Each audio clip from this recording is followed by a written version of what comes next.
por favor. Ok. Y comenzamos con nuestra clase. Voy a comenzar a pasar lista. Catalina.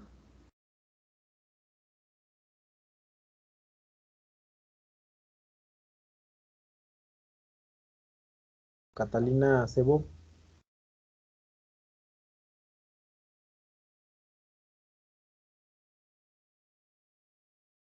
Presente, presente. Ok, no te preocupes. Es que no prendí el micro. No te preocupes. Está perfecto. Ana. Presente. Marco. Presente, profe. Monse. Presente. Correcto. Susana. Presente, profe. Litzy. Presente. Muy bien. Paola. Presente. Diana. Presente. Jacob. Presente, profe. Perfecto. Elda. Presente, profe. Belén. Presente, profe. Guadalupe. Presente. José Rivas. Andrea Romero. Presente. Luisa Sandoval. Presente. Otoniel. Presente. Y Diego. Presente. Perfecto, chicos, muy bien, excelente. Pues bueno, les voy a compartir la presentación para continuar en lo que nos habíamos quedado la clase anterior. Y pues cualquier duda, por favor, en cualquier momento me pueden interrumpir.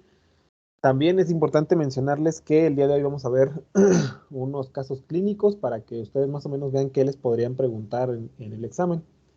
Y bueno, vamos a estar ahí analizando con detalle qué es lo que les podrían preguntar.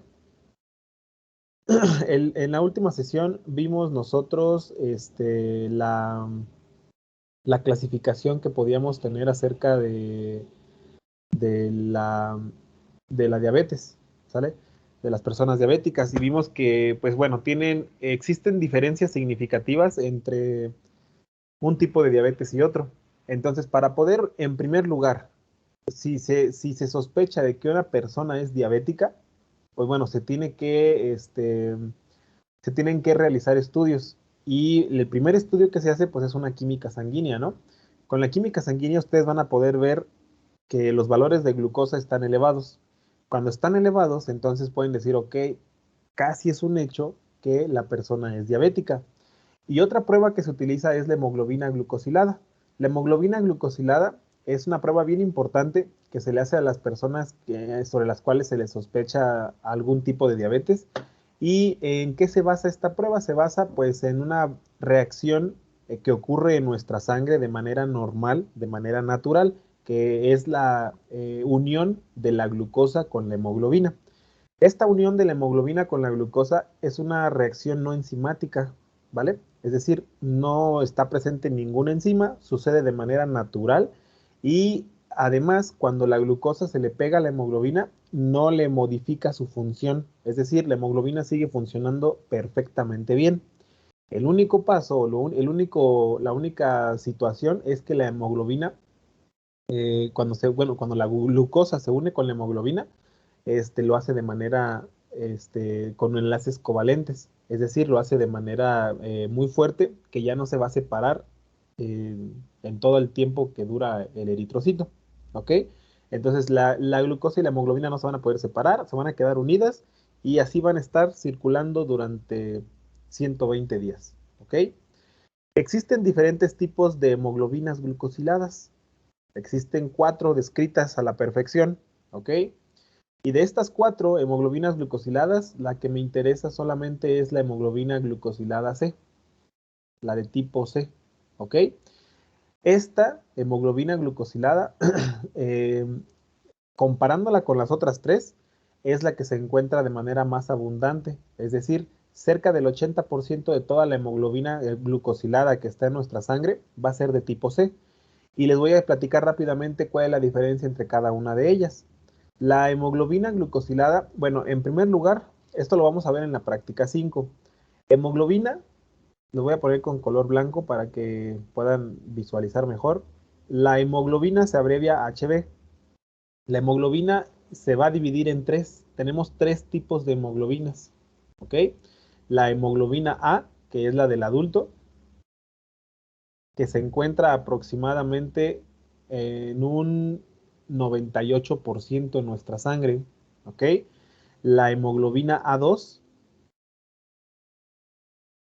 que es una variante de la A, solamente la tenemos aproximadamente en el 1.8%, ¿ok? Dice la literatura. Y por último tenemos una hemoglobina F, que es la hemoglobina fetal, que es lo que nos queda cuando estamos en el vientre materno, y de esta solamente tenemos aproximadamente el 0.2%. Todo esto nos da un total de 100. Entonces, de la hemoglobina más abundante, la HbA, aquí se llamaría entonces hemoglobina del adulto, así, la tenemos en dos versiones, ¿sale? La hemoglobina del adulto puede estar, así en el 98% puede estar glucosilada, es decir, unida a la glucosa, y entonces recibe el número 1, que significa glucosilada. O puede estar de manera natural, y se le tiene que agregar el 0, es decir, sin unirse a la glucosa. Es por eso que hemoglobina glucosilada recibe el nombre, o más bien recibe las letras HbA1. Y esto, a su vez, se va a dividir en las cuatro que les estoy platicando aquí, ¿sale?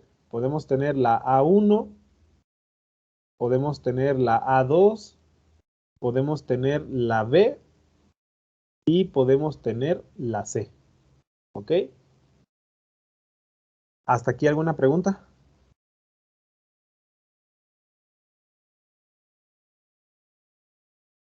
No, profe. ¿Ok? No, Perfecto. profe. Muy bien, entonces, ahora sí. ¿Qué las hace diferentes a estas cuatro hemoglobinas glucosiladas? Las va a hacer diferentes la sustancia en la cual se va a unir. Regálenme tantito un minutito.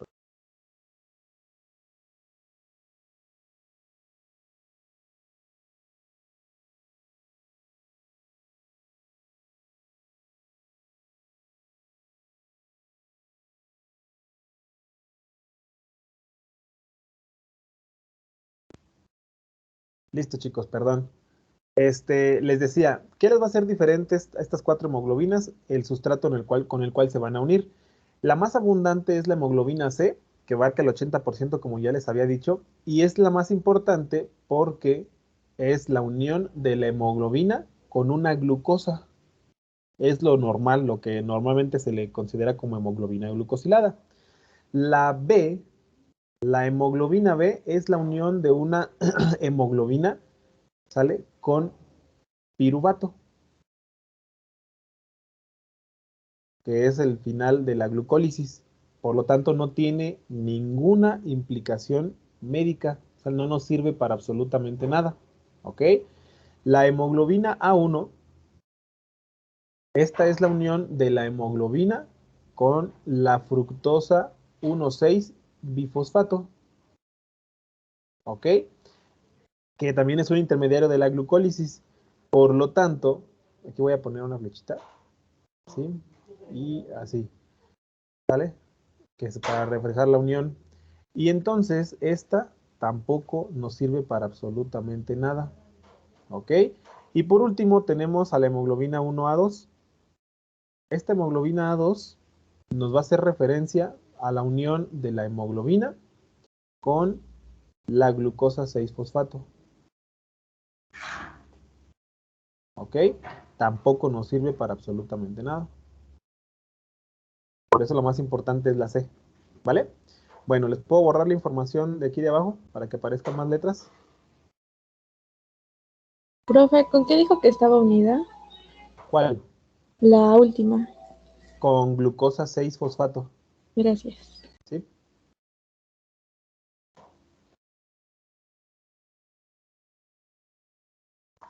¿Les puedo borrar esto que está aquí abajo, lo de la hemoglobina?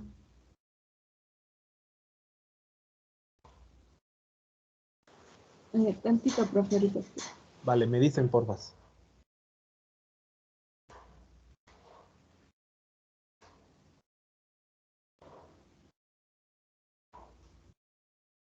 De hecho, si ustedes pueden analizar, me imagino que ustedes ya vieron glucólisis en la teoría.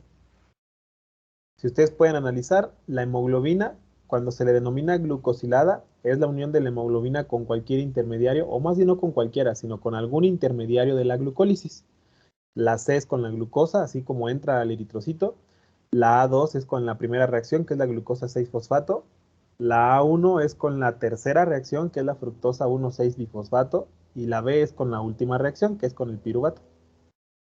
¿Vale? Bueno, me dicen cuando les pueda borrar, por favor.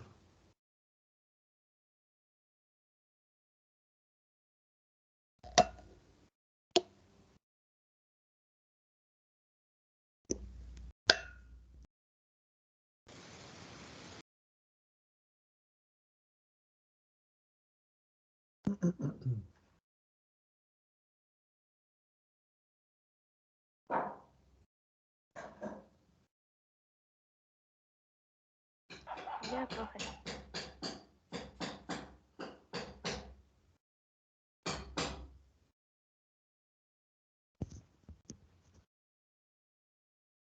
¿Ya le puedo borrar? No escuché muy bien.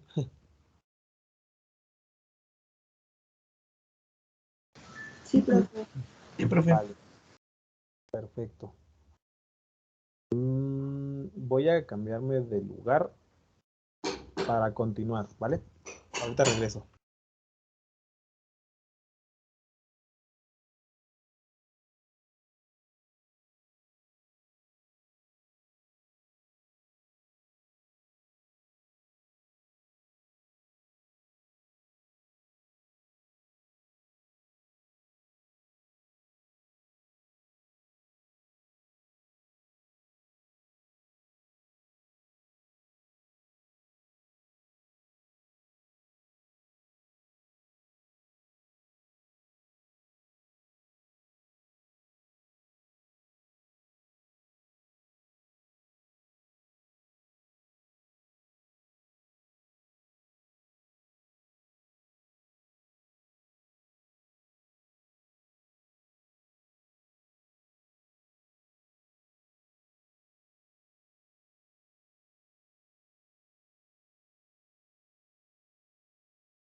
Listo.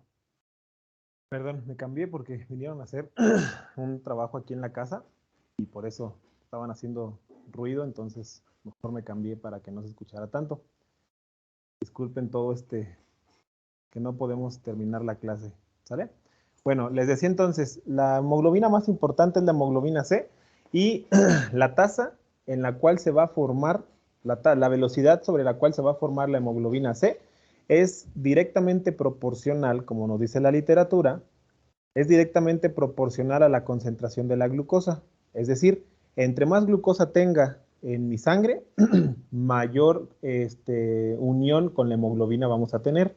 Es por eso que a nosotros nos sirve en la parte clínica para determinar si un paciente a lo mejor durante mucho tiempo estuvo expuesto a altas cantidades de glucosa. Los valores de referencia que tenemos de hemoglobina glucosilada, nos dice la literatura que van desde los 4 hasta los 6.5%, es decir, entre el 4 y el 6.5% de toda nuestra hemoglobina puede estar glucosilada sin poder determinar o sin que esté relacionado con un efecto de diabetes, ¿sale? De hiperglucemia. Y esto se da, estos valores de referencia se dan porque es muy común que cuando nosotros comemos, cuando estamos alimentándonos, una vez que nosotros terminamos de comer, los niveles de glucosa están muy altos. ¿Sale? Pueden llegar a ser hasta de 180 o hasta de 200 miligramos sobre decilitro. Para evitar, ¿sale? Que estas grandes cantidades de glucosa afecten nuestro cuerpo, lo que hace la hemoglobina es que comienza a meter glucosas, perdón, el eritrocito comienza a meter glucosas y la hemoglobina comienza a unirse con ellas para evitar que tengamos nosotros trastornos después de comer, ¿ok? Es por eso que la hemoglobina va a quedarse entre el 4 y el 6.5% glucosilada. ¿Cuánto tiempo evalúa la hemoglobina glucosilada el efecto de la hiperglucemia? Pues va a poder evaluar hasta 120 días. Les decía, cuando la glucosa se une con la hemoglobina, se une de manera permanente, es decir, solamente se va a separar hasta que el eritrocito se muere. Y el eritrocito tiene una vida media de 120 días. Por lo tanto, nos va a ayudar para evaluar al paciente entre 3 a 4 meses, ya sea antes o después de un tratamiento. ¿Ok? Es muy importante mencionarles también que cuando se tiene a un paciente con diabetes mellitus, ustedes van a poder analizar esta parte en la clínica, en la parte clínica, también cuando ya estén ejerciendo su profesión. Cuando lleguen con ustedes un paciente diabético y les diga que está controlado, inmediatamente les tienen que mandar a hacer una hemoglobina glucosilada, les tienen que solicitar una hemoglobina glucosilada para verificar que en verdad esté controlado. Y para saber que sí está controlado, el paciente debe tener una hemoglobina glucosilada menor a 7. Cualquier valor menor a 7 significa que el paciente está controlado. Si tiene más de 7, quiere decir que el paciente no está controlado y entonces, como ustedes saben, no pueden utilizar algunos medicamentos, van a tener que utilizar diferentes estrategias para poderlo atender, ¿ok? Y la hemoglobina glucosilada pues va a servir para controlar rigurosamente la alimentación, también para evaluar la actividad física del paciente. Se van a poder determinar ciertos ejercicios para que la persona pueda mantener a lo mejor su ritmo de vida normal. Y otra característica es que a través de la hemoglobina glucosilada se puede seleccionar al hipoglucemiante que se va a tener, que se va a utilizar. Los hipoglucemiantes son fármacos que ayudan a disminuir la glucosa para bajar la glucosa. Tenemos uno muy común, el más famoso de todos, que se llama metformina. No sé si la han escuchado. ¿Sale? Y bueno, estos son algunos de los hipoglucemiantes. La metformina, está la glibenclamida, está la linagliptina, entre otros. Pero también nos va a servir para ajustar la dosis de estos medicamentos. Por ejemplo, si el paciente tiene que tomar una en la mañana, si se tiene que tomar dos, una en la mañana y una en la noche, si a lo mejor tiene que ser de 500 miligramos, de 850, si tiene que estar unida con otro medicamento, entre otras cosas. Esa es la dosis para la cual nos sirve la hemoglobina glucosilada. Y también nos va a ayudar para poder determinar si un paciente requiere insulina o poder ajustar su dosis. ¿Alguna pregunta que tengan hasta aquí, chicos?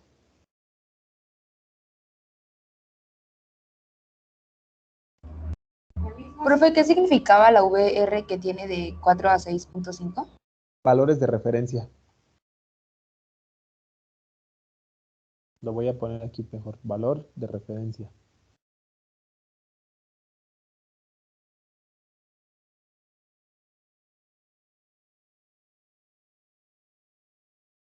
¿Sale? Ahorita voy a ponerles un cuadrito en donde pueden ver ustedes la diferencia entre un paciente sano, un paciente diabético y un paciente con resistencia a insulina. Para que más o menos vayan viendo que nos sirva un poquito para los casos clínicos.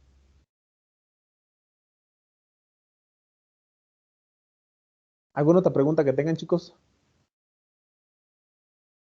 No, profe. Perfecto, muy bien. Bueno, vamos a continuar entonces. Existe otra prueba también muy importante que se llama prueba de tolerancia oral a la glucosa, también llamada PTOG, ¿sale? Por sus siglas. Y entonces, esta prueba de tolerancia oral a la glucosa nos va a ayudar para diagnosticar, pero más que para diagnosticar, porque para eso tenemos a la hemoglobina glucosilada, nos va a ayudar para clasificar al tipo de diabetes que está teniendo un paciente, ¿sale? Esta prueba se basa en la forma en la que el cuerpo va a metabolizar, pues, el azúcar. Y la prueba consiste en que se le hacen 3 tomas de sanguíneas al paciente. En la primera es una prueba en ayuno, ¿sale? Tiene que ir el paciente a la clínica con un ayuno de 8 horas y se le toma una muestra sanguínea, donde se analiza tanto la glucosa como la insulina. Después se le tiene que administrar una solución glucosada. Se le administra una solución con una gran cantidad de glucosa, que es el 75%, ¿ok? Entonces, se la toman y después de una hora se tienen que tomar otra vez una muestra de glucosa y una muestra de insulina. Y después pasa otra hora, es decir, 2 horas después de que se tomaron la solución con glucosa, se tiene que volver a tomar una muestra para analizar los valores de glucosa y de insulina, de tal manera que nos sale más o menos una grafiquita así, ¿ok? Aquí, en esta parte, podemos ver 2 gráficas, una de color verde, voy a utilizar el puntero, esta que está aquí de color verde es para la glucosa, es decir, cómo es el caminito de la glucosa a lo largo de las 2 horas. Y la que está aquí de color rojo, continua, es la insulina. No le hagan caso a esta línea punteada porque esta es una insulina con otra prueba, ¿sale? Vean nada más esta insulina de color rojo. Bueno, ¿qué nos dice la prueba en este caso de un paciente sano? Esta sería la prueba de un paciente sano. Ponemos aquí paciente sano. El paciente sano llega con una glucosa basal, aquí tenemos en tiempo cero, una glucosa menor a 100. Esto quiere decir que la glucosa basal, nomás le voy a poner glu y le voy a poner un 0 que significa basal, es menor a 100. Y si ustedes recuerdan los valores de referencia, deben de ser de 70 a 100. Entonces es una prueba buena, ¿ok? Se le administra la solución con glucosa y al cabo de una hora, aquí ustedes pueden ver una hora, la glucosa más o menos subió como al 160, 150, ¿sale? Es normal porque se le administró una solución de glucosa muy alta. Y al cabo de 2 horas, si ustedes pueden analizar aquí, la glucosa ya bajó a valores menores a 100 después de las 2 horas. Ese es un caminito normal que debe de pasar en un paciente sano cuando consume glucosa. ¿Por qué la glucosa sube y baja? Bueno, sube por el efecto del shot de glucosa, por la solución, y baja por el efecto de la insulina. Ahora vamos a ver qué es lo que sucede con la insulina. La insulina, de momento basal, ¿sale? Se encuentra, acá están los valores de la insulina, se encuentra más o menos por aquí, como entre el 15 y el 20 microunidades, ¿ok?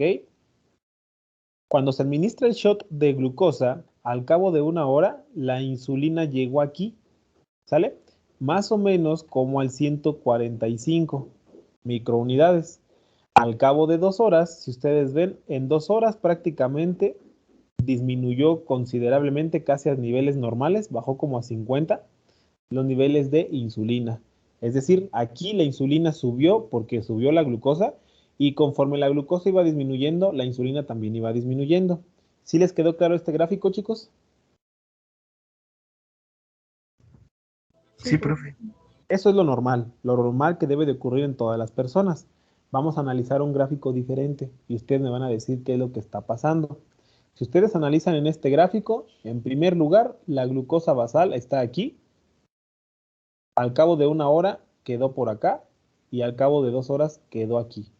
O sea, son los 3 puntos que me interesan. Nos vamos con la insulina. La insulina basal se encuentra por acá, al cabo de 1 hora y al cabo de 2 horas. Ustedes díganme, chicos. En primer lugar, ¿el paciente presenta diabetes? Sí, ¿Se podría presentar? ¿Por qué? porque sus niveles de insulina están más altos de los normales. Los de Perfecto. glucosa. Los de glucosa, ajá, porque los de la Perdón, insulina sí, están sí, perdón, también sí. bajitos. Ok, perfecto. La basal es, quedó como por, ¿qué les gusta? Como 160, ¿no? Más o menos de glucosa basal. Ok, ahora, con esta prueba ustedes dicen ya se confirmó la diabetes. ¿Pero qué tipo de diabetes?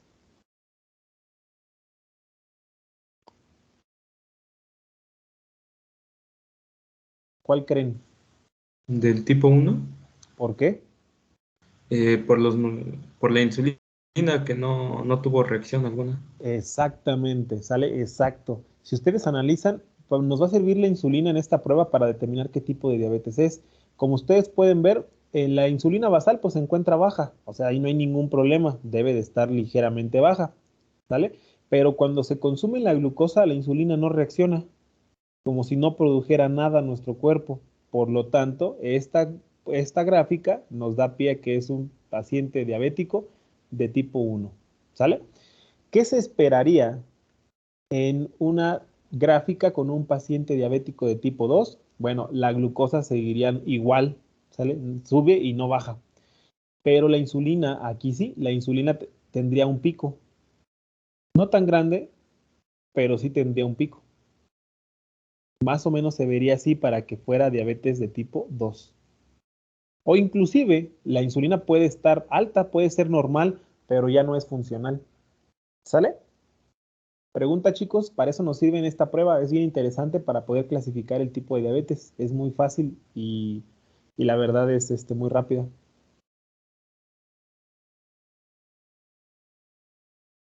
¿Sí les quedó claro más o menos la prueba, el funcionamiento, su Sí, profe. utilidad? Excelente. En el siguiente cuadrito, chicos, este cuadrito sí es bien importante que ustedes lo tengan en su libreta o que le saquen foto, lo que quieran, porque son datos que nos van a servir para los casos clínicos, no solamente para ahorita, sino para el examen también, ¿sale? Entonces, aquí tenemos a un paciente normal, a un paciente que presenta resistencia a insulina, que es lo que se conoce como prediabetes, y a un paciente diabético, puede ser de tipo 1 o puede ser de tipo 2, ¿ok? Lo importante de esto es que tenemos las 3 pruebas de oro para el metabolismo de la glucosa. Tenemos una química sanguínea basándose en la glucosa basal. Tenemos la concentración de glucosa en la prueba de tolerancia oral a la glucosa 2 horas después de la prueba, ¿sale? Y tenemos pues, la concentración de hemoglobina glucosilada. En un paciente normal, los valores de glucosa basales deben de estar entre 70 y 100. Los valores de la glucosa en una PTOG deben de ser, después de 2 horas, debe de ser menor a 140, ¿ok? Y la hemoglobina glucosilada debe de ser menor a 5.7.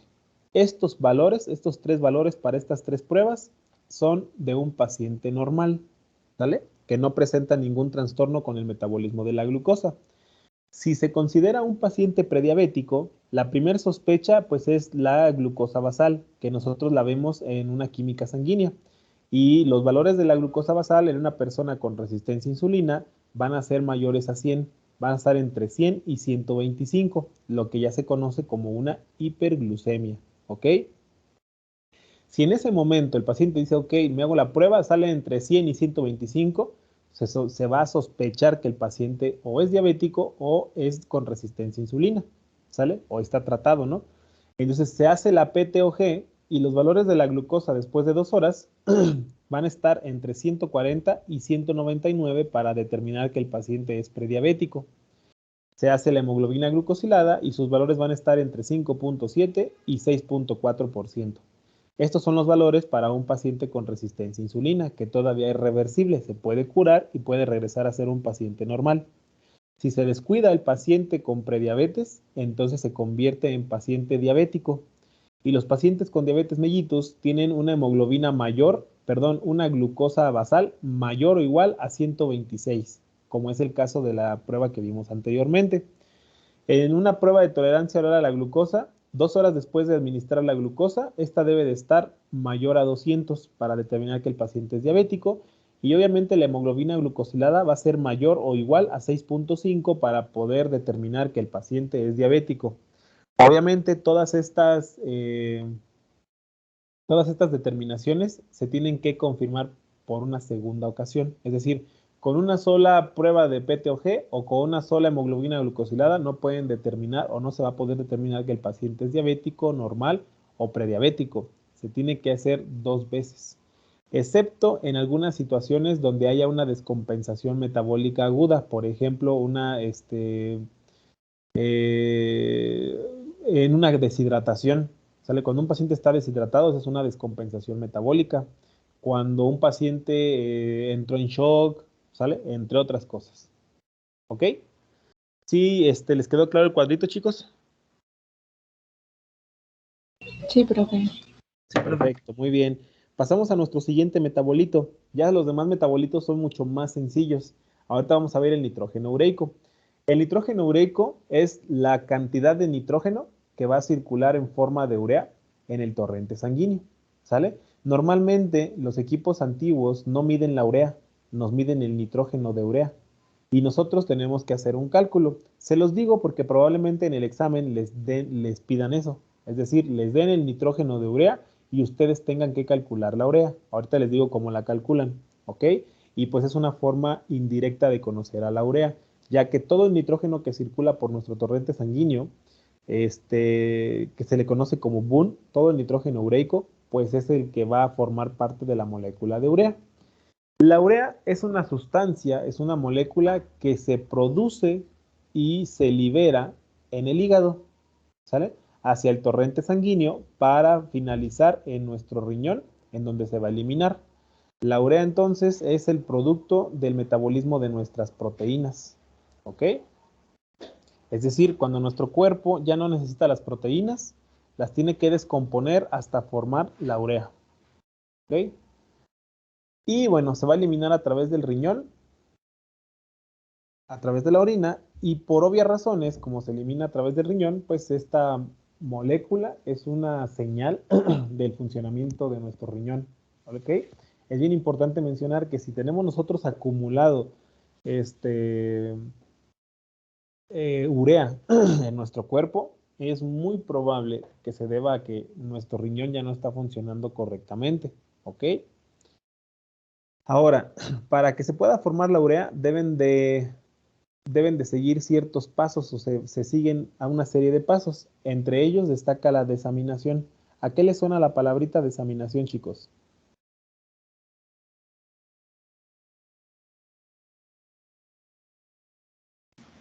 Desanimado. Espérenme tantitito, ¿eh? Pérdida de aminoácidos. Pérdida de aminoácidos. Ahorita les digo en qué consiste. Regálenme un minutito.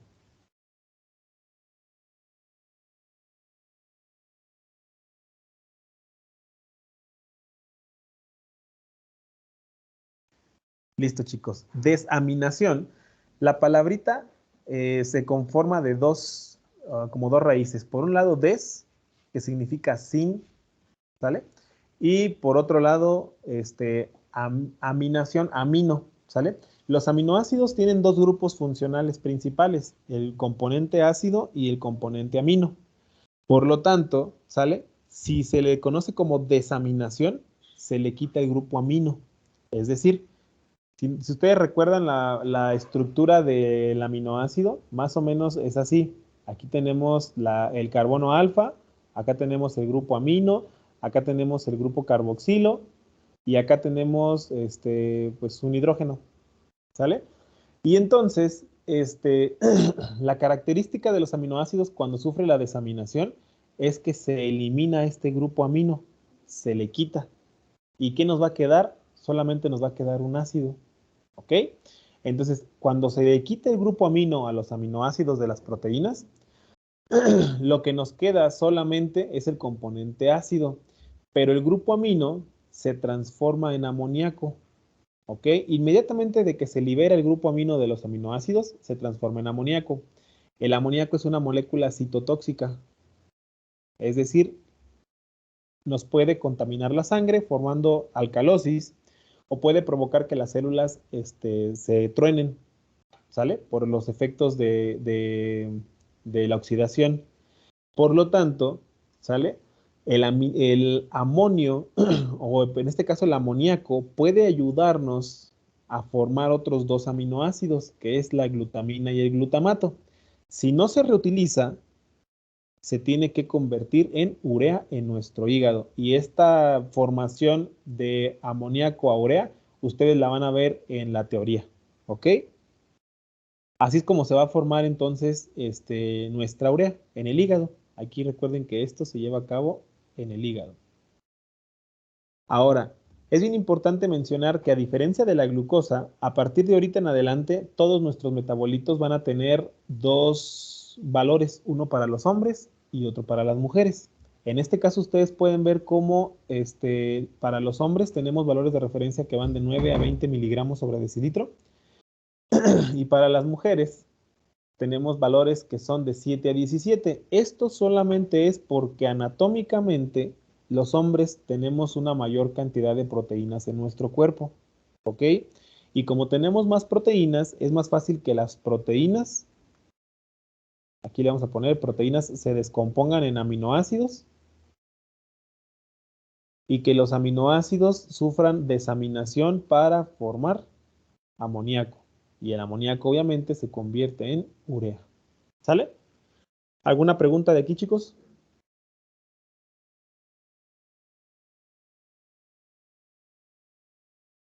Profe, nada más quería decirle que si el amoníaco es el que se convierte en la glutamina.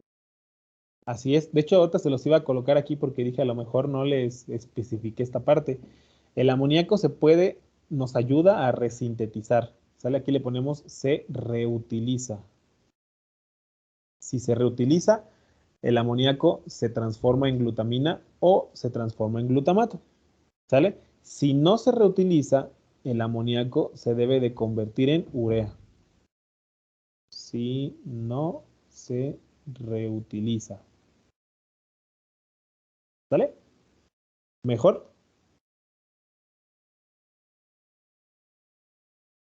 Sí, profe. Perfecto, chicos, muy bien. ¿Le voy a cambiar? O me espero tantito. Espérese tantito, profe. Claro, sin problema.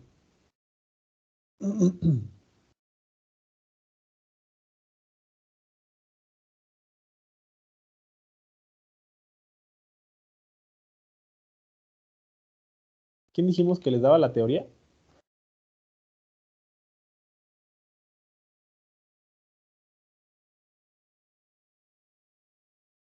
El profe Fernando. Ah, ok. Y ya sí están viendo, bueno, no sé cómo van con el temario.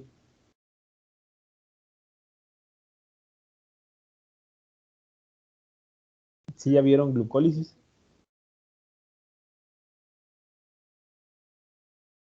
Apenas la vamos a ver el lunes. Apenas van a ver glucólisis. Si no es mucha indiscreción, ¿qué vieron toda la semana anterior? O sea, toda la semana esta que pasó. Es que solo tuvimos 2 clases, entonces todavía estamos terminando de ver hormonas. Y regaños. Pero ustedes no tienen que ver hormonas. Bueno, no así como hormonas, sino como la secreción y lo de las glándulas y todo, entonces todavía estamos viendo eso. O sea, están viendo, es que, ¿saben qué siento? Que que su maestro Fer está confundido de temario. Porque en medicina tienen que ver las secreciones hormonales y después tienen que ver carbohidratos. Pero ustedes no, ustedes tienen que comenzar con carbohidratos porque tienen un tema bien grande que es músculo, hueso y todo. Pero bueno, Les digo porque yo normalmente a este punto ustedes ya casi tienen que estar terminando todo el metabolismo de carbohidratos, si no va a costar un poquito más de trabajo. Y por eso les decía, ya lo vieron, ¿no? La glucólisis, se une con con en la hemoglobina glucosilada, pero no lo habían visto, entonces no se preocupen, ¿sale? En cuanto vean la parte de glucólisis, se van a dar cuenta de lo que les estaba hablando de la hemoglobina glucosilada, ¿ok? Sí, profe. profe. Y ahí, pues profe. bueno, cualquier cosita, cualquier duda que tengan también en la teoría, con gusto, pues saben que pueden preguntarme, ¿ok? Sí, Muchas profe, Gracias, profe. Gracias. Nada.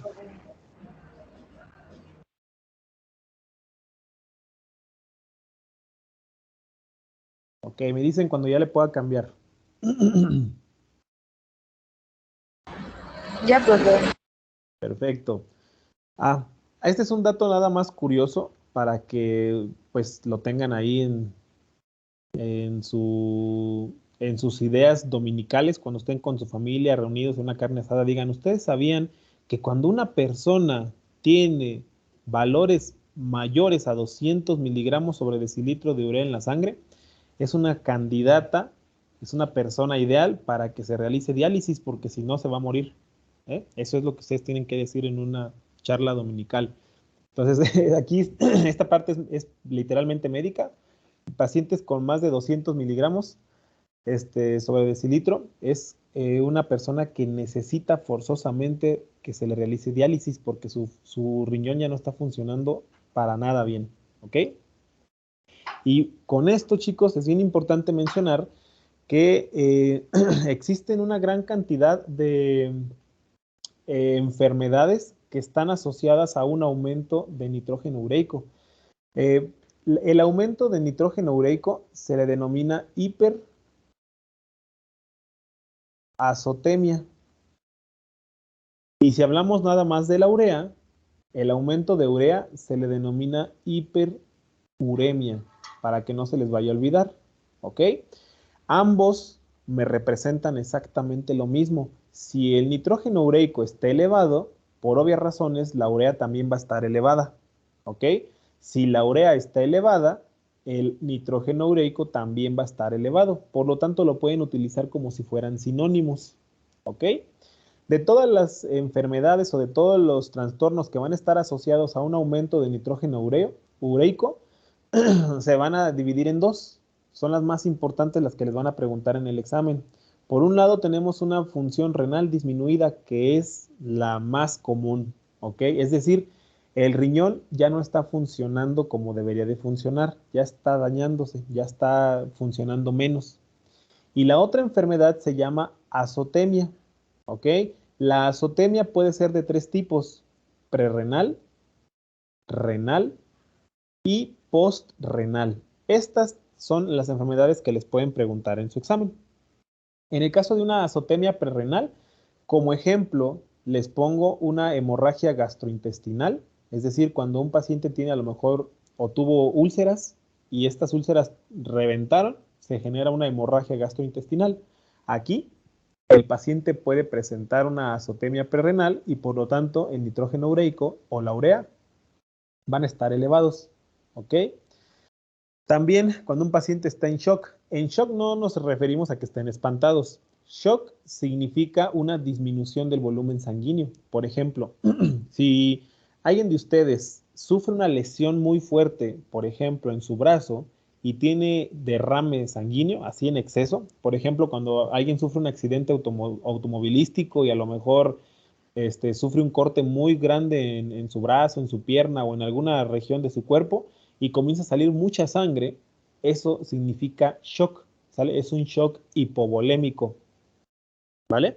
Y también pacientes con deshidratación. Estos tres ejemplos son los más comunes para que un paciente presente azotemia prerrenal, ¿ok? La azotemia renal es la segunda. Se va a presentar cuando el paciente tiene un problema renal, obviamente, como una disminución en la función renal, lo que se conoce como insuficiencia renal. Pero también cuando se tiene alguna lesión, hay personas que se golpean, hay personas que tienen un daño en el riñón y esto poco a poco va a comenzar que la urea se comience a acumular en el torrente sanguíneo. Y por último, una azotemia postrenal. La azotemia postrenal solamente nos vamos a enfocar en aquellos trastornos que van a obstruir las vías urinarias, por ejemplo, los cálculos renales, por ejemplo, la inflamación de la vejiga o alguna obstrucción de la uretra, ¿sale? Entonces, cualquiera de esto nos va a desencadenar una azotemia postrenal. Para poder determinar qué tipo de azotemia está ocurriéndole al paciente, nosotros debemos hacer una división. Con una división muy sencilla, entre urea y creatinina, se puede determinar el tipo de trastorno que está padeciendo el paciente.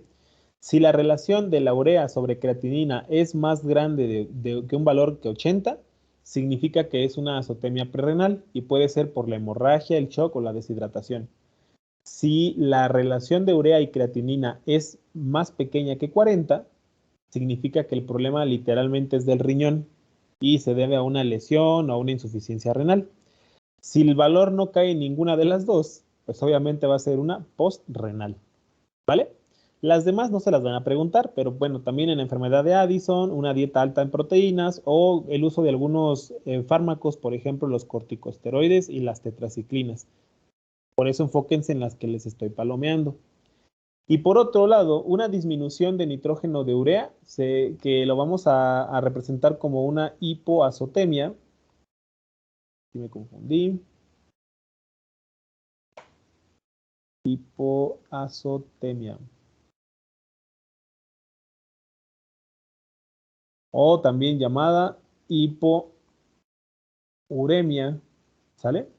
Que es por el nitrógeno o por la urea. Lo vamos a tener solamente, bueno, se va a presentar muy frecuentemente en mujeres embarazadas, ¿sale? Después de su tercer trimestre, ya que todo el amoníaco que se está formando se reutiliza para formar proteínas que van a ir directamente al bebé. De la misma manera, una persona que padezca insuficiencia hepática, es decir, por ejemplo, un problema en el hígado, como cirrosis, como hepatitis, pueden tener una disminución de urea, ya que el hígado no está funcionando correctamente y por lo tanto, como ustedes saben, o ya les dije anteriormente, la urea se sintetiza en el hígado. Entonces, como el hígado no funciona, no se está produciendo y por eso hay poca cantidad. Y por último, pacientes con desnutrición, ¿sale? Los pacientes con desnutrición pues no consumen proteínas. Al no consumir proteínas, el hígado no tiene materia de dónde formar la urea y por lo tanto hay una disminución de esta, ¿ok? Las demás no se las van a preguntar, no son muy comunes, que es una sobrehidratación y la otra es una enfermedad bien específica del riñón, que es una nefrosis lipoidea. La nefrosis lipoidea es una acumulación de lípidos en el riñón que va a comenzar a taponear, ¿sale? El glomérulo y después lo va a romper, en donde entonces se va a ir por ahí toda la urea. Por eso van a estar en pequeñas cantidades, ¿vale? Pero apréndanse mal los que están palomeados. ¿Le puedo cambiar? ¿Me espero tantito?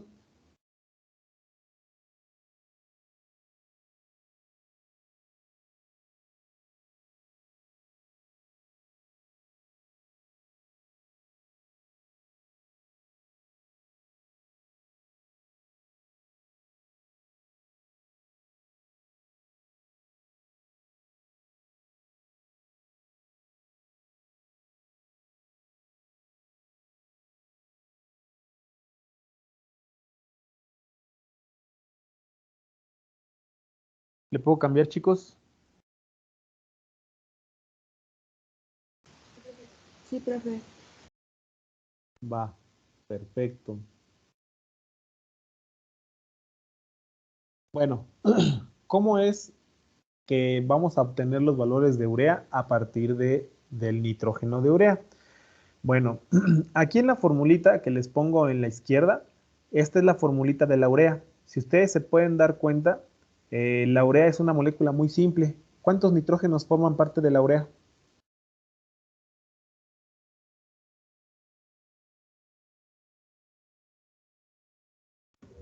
Dos. ¿Dos? Dos, exactamente, chicos, dos nitrógenos, ¿sale? Esto hace que el nitrógeno sea uno de los componentes más importantes de esta molécula. Es por eso que cuando se determinó o cuando se hicieron las determinaciones, cuando se diseñaron los equipos para hacer la determinación de la urea, se identificó al nitrógeno, ¿sale? Que forma parte de la urea. Y al nitrógeno que forma parte de la urea se va a diferenciar de otros nitrógenos que también circulan por el torrente sanguíneo, por ejemplo, el de los aminoácidos o el de las proteínas, porque está unido a un grupo carbonilo. ¿Sale? Esta es la característica de cómo se identifican a los nitrógenos.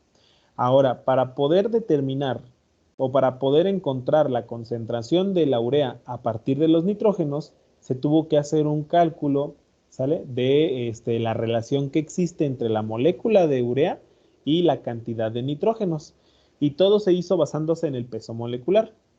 El peso molecular de la molécula de urea es de 60 gramos por mol, ¿sale? Por lo tanto, se hizo la relación. Se identificó que el nitrógeno de urea iba a ser, está relacionado directamente entre el peso molecular de la urea y el peso molecular de los dos átomos de nitrógeno. Por lo tanto, se sabe que la urea pesa 60 y los dos átomos de hidrógeno pesan 28. Se hizo la división y nos da una relación de 2.14. Esto es bien importante que se lo aprendan porque se los pueden preguntar en el examen. ¿Qué quiere decir este valorcito? Quiere decir que para que nosotros encontremos el valor de la urea, debemos de hacer una multiplicación. Se va a multiplicar el valor del nitrógeno ureico, del BUN, por el factor que corresponde a la relación de la urea con el nitrógeno ureico, que es 2.14. Y esto nos va a traer como consecuencia la cantidad exacta de urea. ¿Sale? Esta formulita, entonces, se la tienen que aprender. ¿Vale? Está muy sencilla. ¿Alguna pregunta?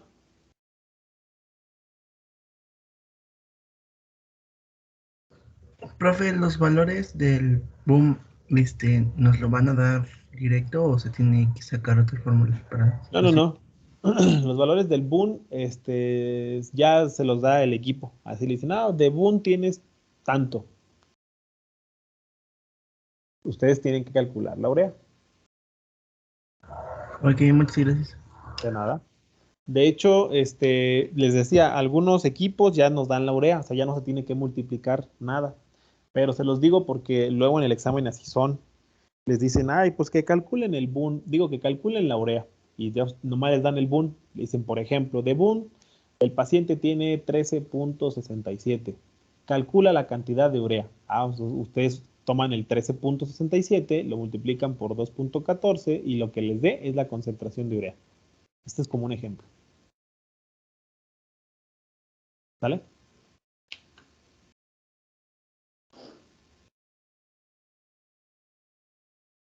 ¿Le puedo cambiar? Dime. El 2.14 es un valor como definido, o sea, me refiero a que cómo sacó el peso molecular de los dos átomos de nitrógeno. Sí, claro. De hecho, sí, te contesto la primera.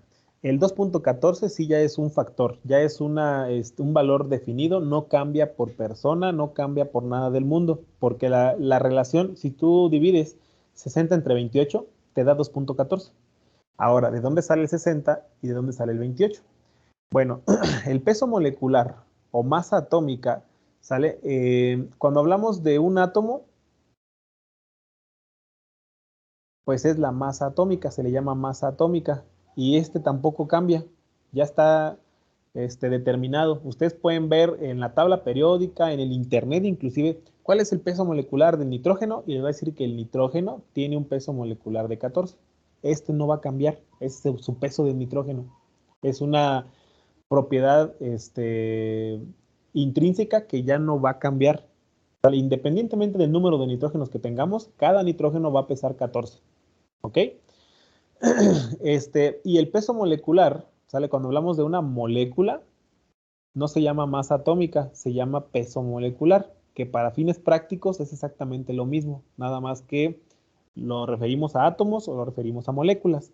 Y te digo más o menos, mira, aproximadamente el oxígeno pesa 16, el carbono pesa 12, el nitrógeno pesa 14 y el hidrógeno va a pesar 1. Se tiene que hacer la sumatoria de cada uno de los átomos que participan en esta molécula. Y nosotros podemos ver, voy a borrar estas, podemos ver cuántos oxígenos hay en la molécula de urea. Uno. 1. Entonces, para poder determinar el peso molecular, no sé si ustedes hicieron estos ejercicios en la prepa, se tiene que multiplicar el peso molecular del átomo por el número de átomos que hay. Aquí sería por 1, ¿sale? ¿Cuántos carbonos hay en la molécula de urea?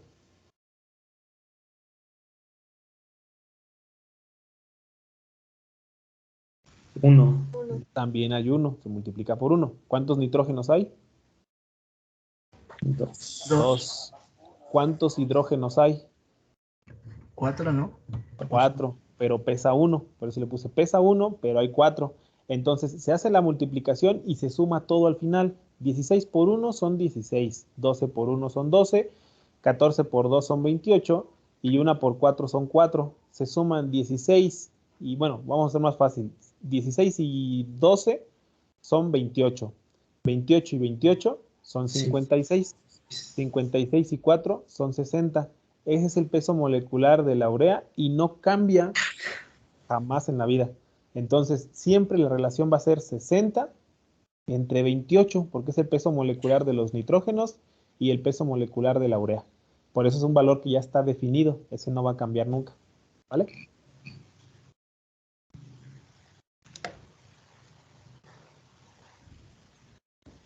¿Sí quedó claro? Sí. Perfecto, muy Sí, bien. profe. Excelente. Entonces, siempre, siempre, independientemente si es hombre o si es mujer, si es un niño, si es un adulto, ¿sale? El factor es exactamente el mismo, 2.14, porque eso no, los valores de las moléculas no cambian independientemente del sexo, la edad, condición social, etcétera, etcétera. Muy bien. Pasamos a nuestro último, no es cierto, no es nuestro último todavía, es el penúltimo. Otro metabolito es la creatinina. Y la creatinina, Dios quiera que la vean en la teoría bien, es muy importante para el funcionamiento del músculo. Bueno, la creatinina no, de dónde proviene la creatinina. Entonces, la creatinina es un producto de la creatina. No se vayan a confundir en el examen, ¿vale? La creatina es una molécula importante en el cuerpo. La creatinina es como su hija y no nos sirve para absolutamente nada en nuestro cuerpo. ¿Cómo es que se produce la creatinina? Pues es una reacción de deshidratación, por lo tanto se va a formar un anhídrido. El anhídrido de la creatinina, el anhídrido de la creatina se llama creatinina, ¿ok? Ahora, la creatina tiene función específica en los músculos de nuestro cuerpo, ¿sale? Y antes de explicarles cómo se convierte en creatinina, les voy a explicar cómo funciona la creatina, ¿ok? Y esto pues les va a servir un poquito para la teoría. Rápidamente les explico que existen dos tipos de músculo. Un músculo rojo, como el que pueden ver aquí, se le llama rojo porque tiene mucha irrigación sanguínea.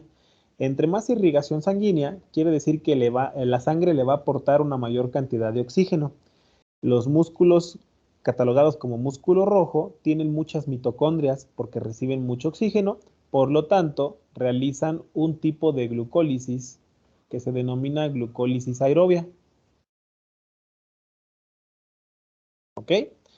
Y por otro lado tenemos un músculo blanco. El músculo blanco no tiene mucha irrigación sanguínea, por lo tanto, sus células, que son los sarcómeros, no tienen casi mitocondrias. Y entonces estos músculos realizan principalmente una glucólisis anaerobia. ¿Ok? Entonces la palabrita aerobio quiere decir que se encuentra en presencia de oxígeno y anaerobio es sin oxígeno. ¿Ok? Entonces, van a ver ustedes en qué consiste la glucólisis, pero la glucólisis consiste en la oxidación de la glucosa, es decir, de glucosa a piruvato. Si hablamos con una glucólisis aerobia, entonces significa que después el piruvato se tiene que transformar en acetilcoenzima A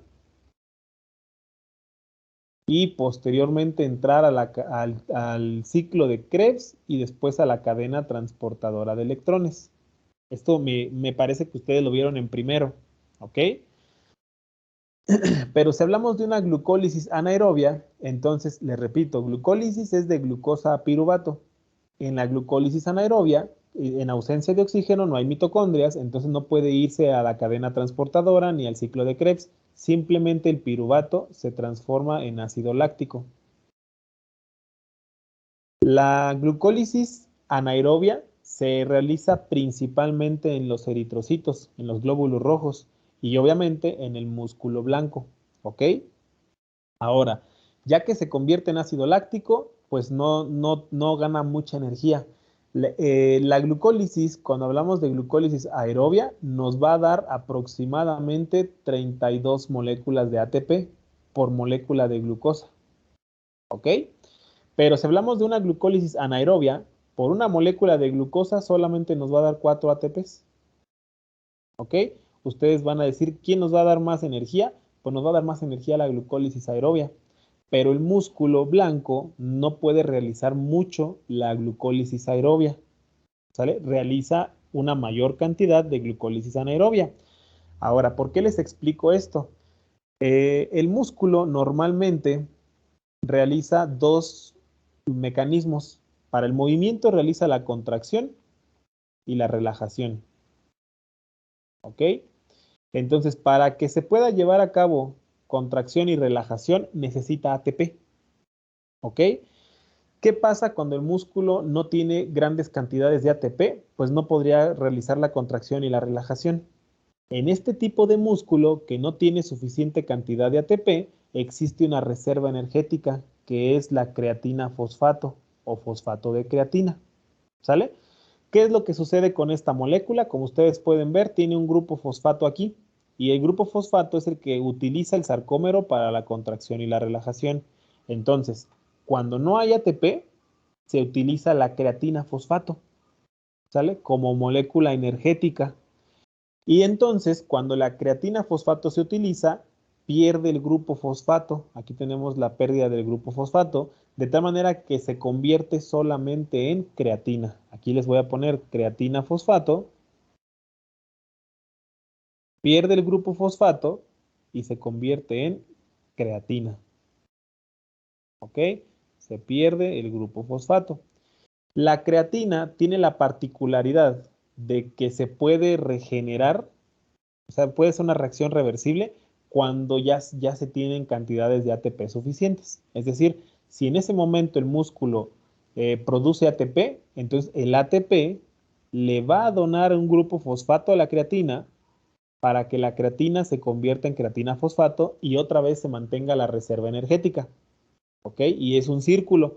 Nuevamente, cuando no hay ATP, la creatina fosfato entra en la acción, el músculo se contrae, se relaja, se forma creatina y cuando se regenera el ATP, se vuelve a formar la creatina fosfato. Hasta aquí, ¿alguna pregunta? No, profe. No, profe. Va, perfecto. Entonces, ¿qué pasa cuando no se regenera el ATP o no se regenera tan rápido como se necesita? Pues entonces, si una persona está realizando una gran actividad física, la creatina no se alcanza a regresar, no se alcanza a restablecer y entonces sufre la deshidratación irreversible no enzimática. Es decir, se lleva a cabo esta reacción. La creatina fosfato pierde el grupo fosfato, ¿sale? Se deshidrata y entonces, en ausencia de enzima, es decir, de manera espontánea, la creatina se convierte en creatinina. Y ustedes pueden ver cómo se cicla.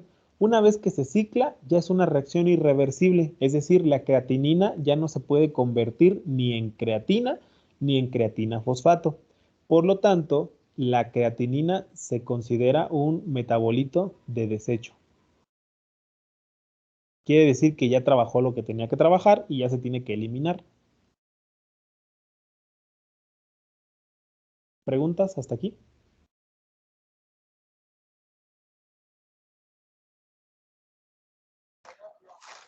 ¿Cómo dijo que de la manera que es espontánea de la creatinina?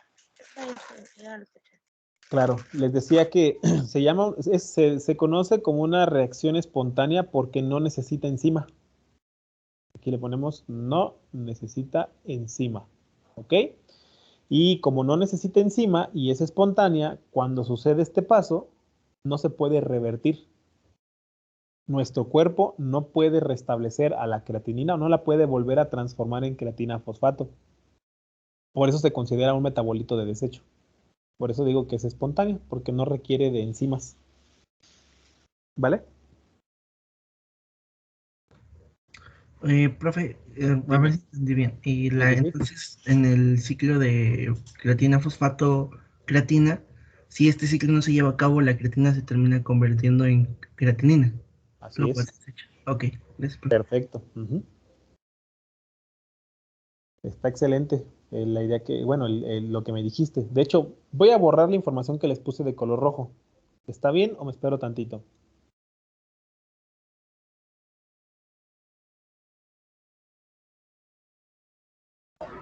Está bien, profe. Vale, perfecto.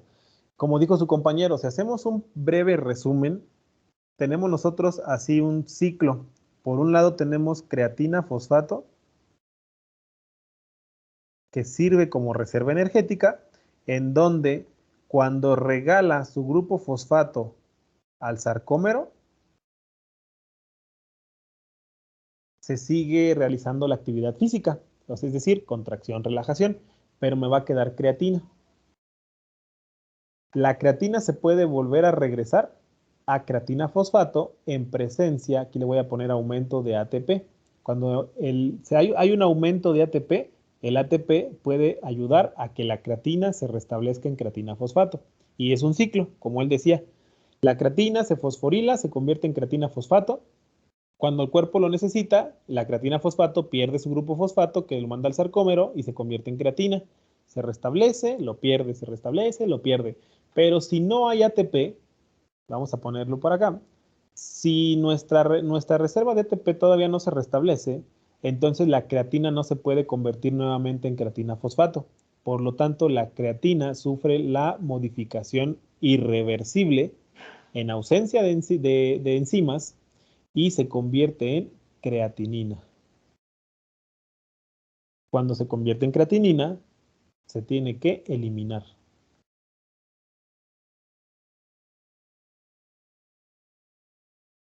¿Vale? Es una eliminación renal, así como lo dijo su compañero. Perfecto. ¿Alguna otra pregunta que tengan? No, profe. Vale, perfecto.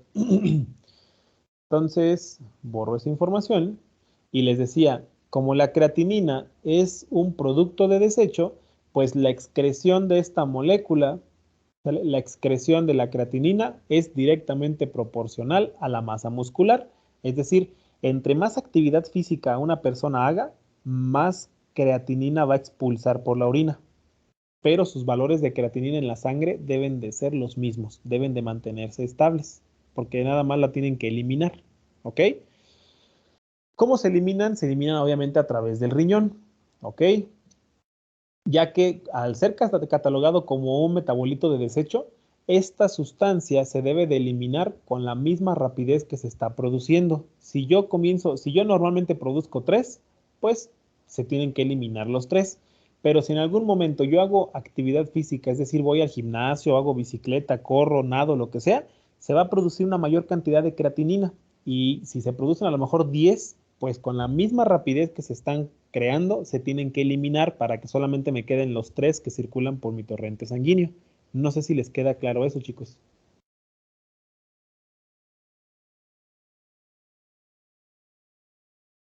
Sí, profe. ¿Vale? Entonces, ojo aquí. Siempre luego les ponen en el examen un ejemplo de una persona que va mucho al gimnasio, cómo esperan tener los valores de creatinina en la sangre y casi todos contestan que altos, pero no. Las personas que van mucho al gimnasio, que son fisicoculturistas, o a lo mejor que realizan deportes así, ya de manera cotidiana, los corredores, los futbolistas, así estas personas no tienen creatinina aumentada en la sangre, la tienen normal. Más bien la creatinina está aumentada en la orina porque la están eliminando muy fácilmente. Si no la eliminan, entonces tienen un problema renal. ¿Por qué? Bueno, Una disminución en la función renal, en el funcionamiento del riñón, va a traer como consecuencia una disminución en la tasa de filtración glomerular. Es decir, el glomérulo ya no va a estar filtrando. Y si ya no funciona la filtración glomerular, entonces la tasa de filtración de creatinina también va a estar disminuida. Si se disminuye la tasa de filtración, también se va a disminuir la tasa de excreción, ya que este cuadrito es bien importante, chicos. La tasa de filtración de creatinina va a ser igual a la tasa de excreción de la creatinina. ¿Qué quiere decir? Que si yo estoy acumulando creatinina en la sangre, es decir, que ya no la estoy excretando, es porque ya no se está filtrando. Y si ya no se está filtrando, ¿sale? Es porque está disminuida la tasa de filtración glomerular. Y esto me trae como consecuencia una disminución en el funcionamiento renal. Por lo tanto, si les preguntan en el examen cuál prueba es la prueba de oro, la prueba más importante para evaluar el funcionamiento renal, deben de decir que la creatinina, porque es la molécula más relacionada con el funcionamiento renal. ¿Sale? Puede estar alterada la urea, puede estar alterado el ácido úrico, pero si la creatinina está aumentada, es directamente un problema renal. ¿Sale? ¿Alguna pregunta? No, profe. Muy bien. Me voy a pasar a la siguiente diapositiva para darle los valores de referencia. En hombres son de 0.8 a 1.5 y en mujeres de 0.7 a 1.2. De la misma manera, se supone que los hombres debemos de tener una mayor cantidad de creatinina en la sangre porque tenemos pues más masa muscular. Esto es por biología. ¿Con qué vamos a relacionar un aumento de creatinina en la sangre? Se va a relacionar simplemente con dos, que son las más importantes. Una insuficiencia renal, ya sea aguda o crónica, es lo mismo, va a ser una insuficiencia renal. O también se va a relacionar con la obstrucción de vías urinarias, ¿vale? Es bien importante saberlo. Las demás no se las preguntan en el examen, de hecho es nada más como datos como de complemento, que es la reducción del flujo sanguíneo renal por alguna obstrucción arterial, el shock, que ya les había mencionado, la deshidratación o una enfermedad que se conoce como rhabdomiólisis, que es la destrucción de las fibras musculares. Cuando se rompen nuestros músculos, entonces se libera creatinina, ¿ok? Pero es bien rara. Y por otro lado, no existe, aquí está así, se los tengo que colocar aquí, no existe una enfermedad asociada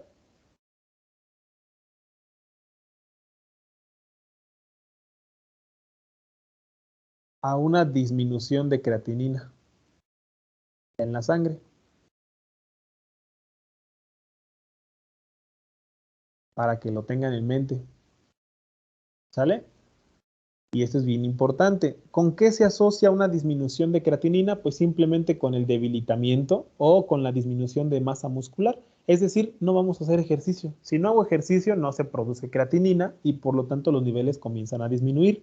No es una enfermedad, no es un trastorno, solamente nos va a decir que no hacemos ejercicio. ¿Cuándo se tiene que estar verificando la creatinina? Pues en las mujeres embarazadas. De hecho, las mujeres embarazadas tienen valores distintos de creatinina, que van desde 0.4 hasta 0.6. Esto se debe a que normalmente las mujeres embarazadas, pues no hay como que el músculo no utiliza mucho la creatinina porque como se encuentra realizando otra función que es la síntesis de proteínas, pues prácticamente no tiene problema en la parte del ejercicio. Entonces, en la parte mínima no hay ningún problema, en la parte máxima aquí sí. Si comienza a acumular creatinina más de 0.6 es un riesgo para la mujer embarazada, ya que normalmente ya sea que puede tener un problema renal o puede sufrir de hipertensión. Si una mujer embarazada sufre de hipertensión, es decir, se le sube la presión sanguínea, corre riesgo de perder el bebé y corre riesgo de morir por un trastorno que se le denomina preeclampsia, ¿sale? Por eso tiene valores diferentes. ¿Alguna pregunta, chicos?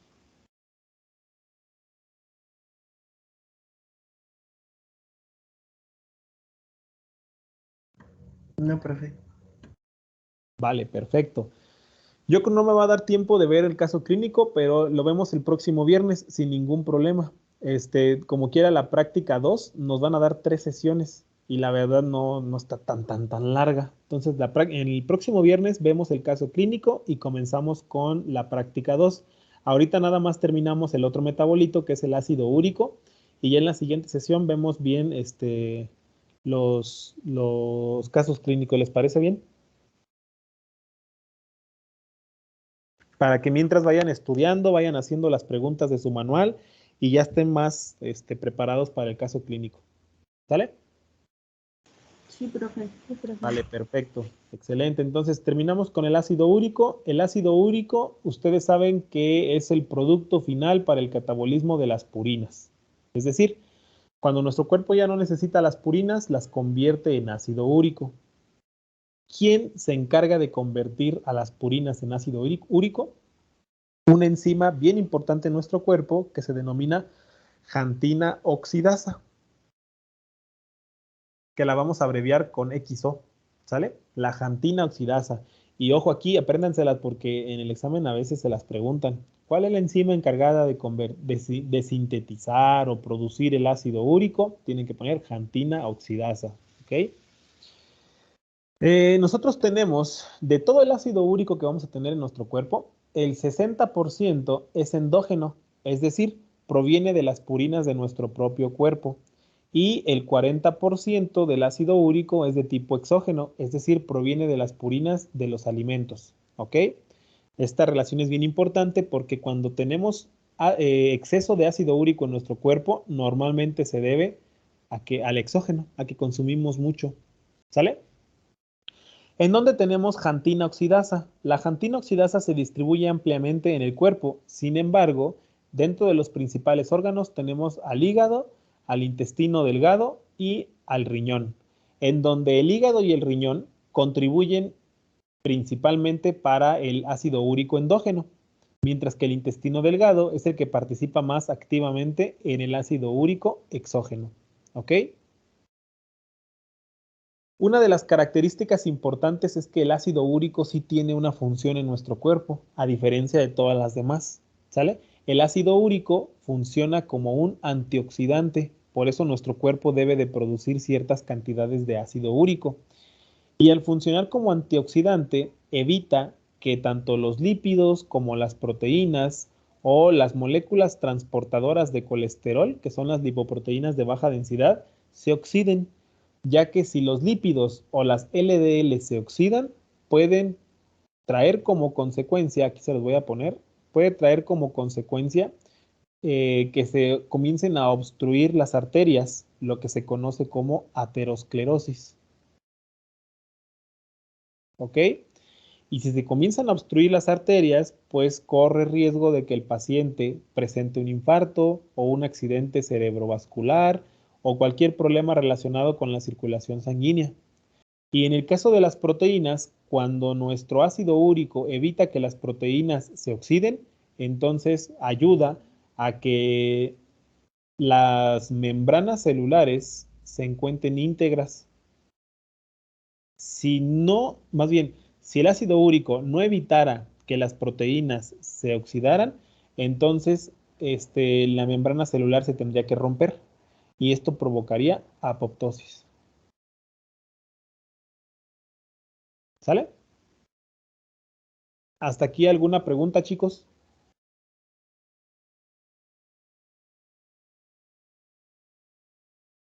No, profe. Ok. Les explico más o menos cómo es la reacción de la xantina, porque necesito explicarles una vía que también la van a ver en la teoría, pero requiero que aquí más o menos tengan el conocimiento de esta vía. Sabemos que las purinas son dos.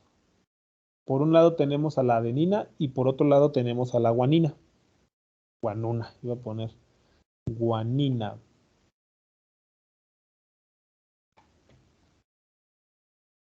Cuando nuestro cuerpo ya no las necesita, entonces la adenina se mete con la xantina oxidasa para producir una molécula que se llama hipoxantina. Y cuando la guanina ya no la requiere nuestro cuerpo, se mete con la xantina oxidasa para formar ácido úrico directamente. y se elimina en la orina. Va por el torrente sanguíneo, ayuda a que no se oxiden los lípidos, proteínas y las LDLs, y ya después llega al riñón para eliminarse a través de la orina. Pero la hipoxantina todavía tiene otro paso para convertirse en ácido úrico por medio de la misma enzima, la xantina oxidasa. Ustedes dirán, bueno, aquí la xantina oxidasa hace dos trabajos. ¿Por qué no lo hace directamente? Porque la xantina oxidasa hace esta fase previa, ya que la hipoxantina tiene una función importante en nuestro cuerpo. La hipoxantina puede ayudar a restablecer nuevamente a la adenina o inclusive se puede transformar en guanina, ¿sale? Es decir, llega la adenina, llega la guanina con la xantina oxidasa y entonces la xantina oxidasa transforma a la adenina en hipoxantina y a la guanina en ácido úrico. Pero aquí suelta la hipoxantina, le dice al cuerpo, te la preso tantito, seguro que ya no quieres adenina o guanina, y si el cuerpo dice, no, ¿sabes qué? Sí necesito las purinas nuevamente, o ¿sabes qué? Necesito más guanina, entonces la hipoxantina se va a una vía que se llama vía de recuperación. Y entonces se convierte otra vez en guanina o se puede convertir en adenina. Y de hecho, las vías de recuperación por la hipoxantina son las más importantes para la síntesis de purina. Representan hasta el 80% de todas las purinas que se van a crear en nuestro cuerpo. El otro 20% es la síntesis de novo, se le llama, es decir, a partir de aminoácidos se comienzan a formar otra vez las purinas, pero es una vía muy larga, necesita energía, es por eso que la vía de recuperación es súper rápida y es como de reciclaje, ¿sale? ¿Sí les quedó claro más o menos cómo funciona esto, chicos? ¿Cómo es esta vía y cómo se hace el metabolismo de la xantina? Sí, profe. Sí, profe. Perfecto, muy bien. Entonces ahora sí les puedo explicar lo siguiente, ¿ok? Voy a borrar esa información.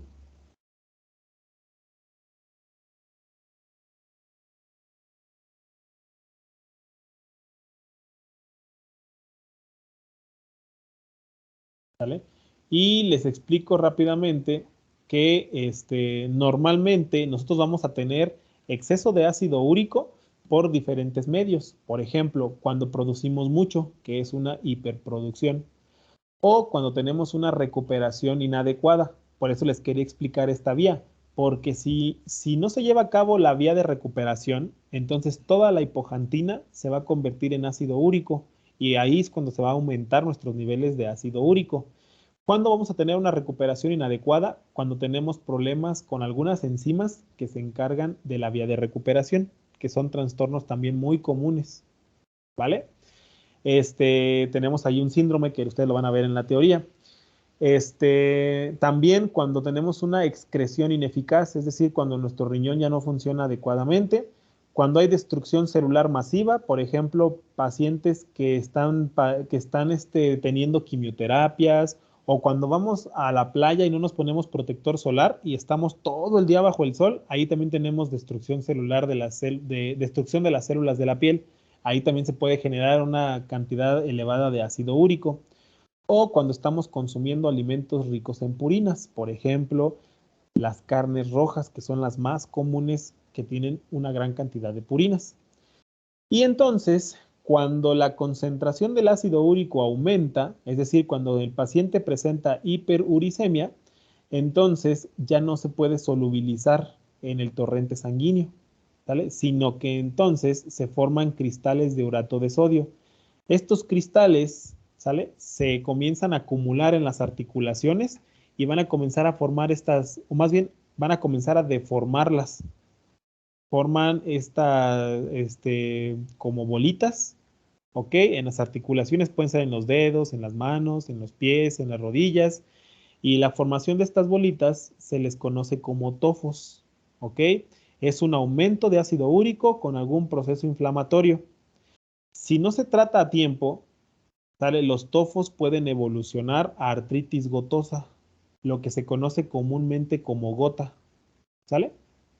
Pero si se trata a tiempo, los tofos pueden volver a la normalidad, sí, o sea, no pasa nada, se pueden restablecer y el paciente se puede sanar. Si no, se evoluciona a artritis gotosa. ¿Sale, chicos? Y con esto terminamos nuestra química sanguínea, ¿ok? Con algunos de los trastornos, algunas de las características más importantes de nuestros metabolitos, ¿ok? ¿Alguna pregunta que tengan?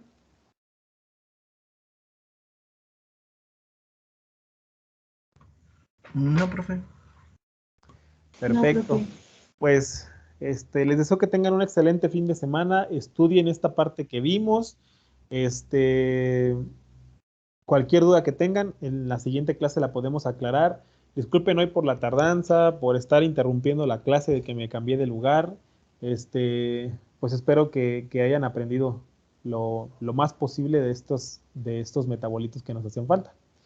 Que tengan excelente fin de semana. Nos vemos el próximo viernes. Hasta luego. Gracias. Gracias, profe. Gracias. Bye.